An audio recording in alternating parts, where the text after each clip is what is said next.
Welcome to our channel. Today we how to verify GitHub Actions status with workflow runs, detailed guide step by step clearly. To verify GitHub Actions status with workflow runs, begin by navigating to your GitHub repository. Look for the Actions tab located in the main menu.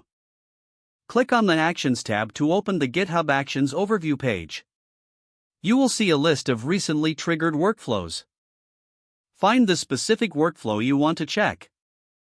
Click on the name of that workflow to view its runs.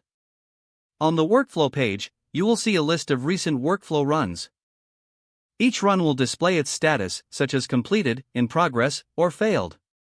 To get more details, click on the latest run. You will be taken to a rundown of that run's steps and their individual statuses. For a deeper dive, expand each step to view logs and any error messages. If you want to check older runs, scroll down the list or use the search functionality. Make sure to note the date and time of each run for context. You can filter runs by branch or search for specific keywords using the filters provided.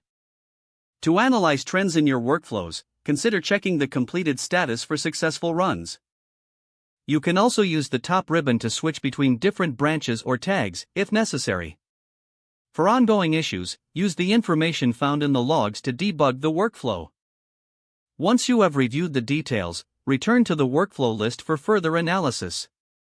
Verify any necessary changes in the codebase if your workflow encounters errors. Repeat this process as needed whenever you want to check the status of your workflows. Using these steps will help you efficiently monitor your GitHub Actions and troubleshoot any potential issues. If the page does not load, refresh the browser or try again in a private or incognito window.